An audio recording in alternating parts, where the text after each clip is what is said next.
శిలువయాత్ర చిన్నగా ముందుకు సాగుతోంది. ఆ సమయంలో 9 నెలలు మోసి కని పెంచిన తల్లి పరుగులు తీస్తూ ఆ స్థలాన్ని చేరుకుంది. ఆ శిలువ క్రిందే పడిపోయాడు. యూదులు, చూసే ప్రజలందరూ ఈయనే దేవుని కుమారుడు అని హేళన చేస్తున్నారు. అంతలోనే ఒక బాటసారి ఆ దారిలో వస్తూ ఉండటం చూచారు. వెంటనే ఆయనను యేసు శిలువను మోయడానికి ఒత్తిడి చేశారు.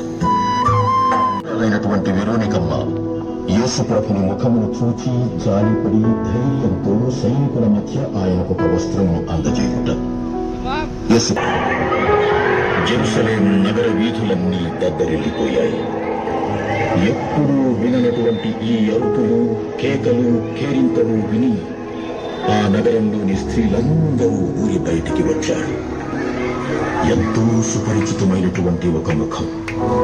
ఎందరినో ఎంత ప్రయత్నించినా కాలు లేవడం లేదు. ఆ భారమైన శిలువ క్రింద మరోసారి కుప్ప. ఇక అంతిమ బలియాగానికి పీఠం సిద్ధమవుతోంది. లేస్తూ పడుతూ సాగిన శిలువ ప్రయాణం వల్ల యేసు రక్తహీనులయ్యారు. శ్రమలను అనుభవిస్తున్న ప్రభువా, సర్వవిధ పాప దోషాలు, అన్యాయాలు, అవినీతి నా శరీరంతో నేను చేసిందల్లా మంచి అందరినీ